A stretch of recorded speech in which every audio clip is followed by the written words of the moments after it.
there. I hope you watched my video on the Special Olympics fundraiser and awareness piece that we're doing with the 800-pound squat every day. So we've got we're going to be doing some Special Olympics meets starting later this year, and we are doing this fundraiser for Special Olympics Oregon. But just anybody that's ever seen the individuals competing in the Special Olympics powerlifting, just it's a huge impact on these individuals as far as self-esteem, confidence, and obviously it's going to carry over into strength and life and all that other health and all that other stuff. So, so really excited about that. But I think I might have bitten off more than I can chew with this task, and so I'm finding that out really fast because I've never squatted this heavy or this level of frequency or anywhere close to it. And after not squatting for a year, it's definitely something that's definitely a learning process. So at the end of, I'm into it 12 days now, and at the end of this session, so you're gonna see all the squats over the last 12 days, I'll show my movement preparation for what I'm doing to prep for each daily workout for this week. That'll be at the end of the video, not to bore you. Next week, I'm gonna do recovery methods. So you've got a picture of what's going on there. So you can see kind of all the behind the scenes stuff. So let's get to it. I'm hoping I can keep this rolling.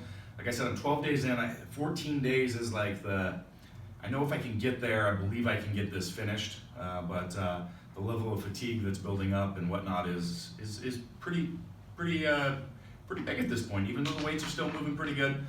Measuring velocity, so you'll see the kind of ups and downs of what's going on there as far as recovery and adaptation. So this is showing in reverse order. So this is actually today's squat, and every day is 800 pounds except for very early on when I didn't know exactly what I was going to do, and there was a couple like 805, 807 days and some higher reps. Obviously, I've decided to cut the additional repetitions out so that one, I can survive the month. So I've dropped to just singles.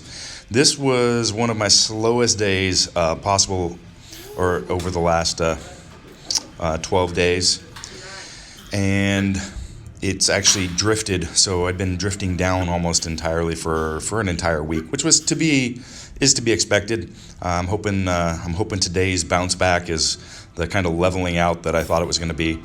This one right here is actually done on Easter, so no one was around. I was actually cooking a prime rib out back for the family, had my kids playing and whatnot, so just figured I'd squat by myself since there was no one around to spot. And now the discussion on keeping the weights at 800 and minimizing the load also rolls into kind of my preparation. So I'm trying to do as little reps as possible so that the total fatigue and accumulation of repetitions over the course of the month kind of keep down. But that means I've got to get the same stimulus from my warm-ups as doing a more moderate jumps and more repetition. So I'm taking pretty big jumps and doing a lot of singles. And so you'll see kind of the impact of that on the warm-up routine that I'm doing. So it's a little bit of a different routine than like what you've seen published, like when I did some work with Mark Bell and Silent Mike. But some of the same concepts, except I'm working a little bit more on some core activation, for deep spinal stabilization, as well as really priming that oblique sling and some of the crossbody patterns there, mostly because I've got a little bit of imbalances going on, so I've got some issues around the right hip. Beautiful. And so trying to deal with that outside of the sagittal plane, because what's happening is every time I set down the bar, I'm kind of caving just a little bit on that right side, that right hip side. And so trying to work on balancing that out. So pretty interesting routine we'll go through here in just a minute. These are some of the higher rep work. Again, this is that first week when I wanted to squat 800 a bunch of times or over 800, and I wasn't sure that I didn't have this whole plan worked up, and we hadn't developed the fundraiser campaign. So again, on that, go check out the GoFundMe link on the previous video. So really appreciate any contributions there. And we're really excited to get rolling and actually have some of these athletes compete in our facility over the course of the coming years, and certainly this year.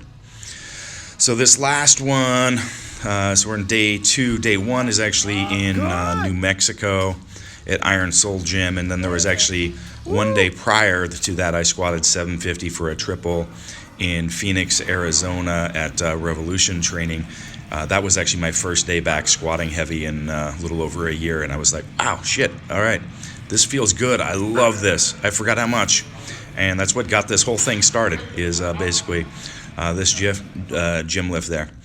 So here, you can see I'm pointing to my butt. I've got my feet against the wall, and I'm pointing there because you'll notice that I'm actually pushing against the wall to drive the pelvis into orientation. And then once I've got that locked down and my sternum pinned, I've got that pelvic floor and diaphragm working in opposition to each other, and I'm really breathing and pushing out kind of against my lower legs there.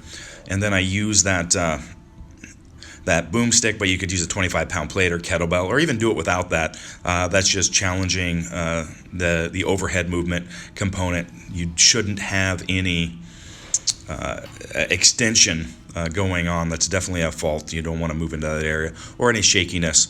So it's kind of a variation of a dead bug. It's actually a different developmental pattern from a DNS, dynamic neuromuscular stabilization, a lot of stuff that we pull from. Next up was the hip airplane. So getting up in that 45-degree plane, we really want to have all rotation about the shoulder, or about the hip during the course of that, and then did shoulder rock swings to, again, open up, so make sure that my shoulders aren't trying to drive me into extension. And then this anti-rotation drill that I'm doing right here is really phenomenal for firing up that oblique sling in that crossbody pattern all the way down to the opposing foot. And I found this, I added this in this last week, and it's really ramped up my ability to brace effectively without having to do as much warm-up reps during the course of my warm-up. So really pleased with that. And that's kind of the finisher of the sequence of pieces that I'm doing on the movement preparation. There may be some additional things here and there that I change out based on the day's needs, but that really comes down to day-to-day where I'm feeling. Don't forget, we have an extensive movement library of highly detailed videos, along with a lot of other exclusive content on kabuki.ms. Also check out kabukistrength.com for all your product, coaching, and movement needs.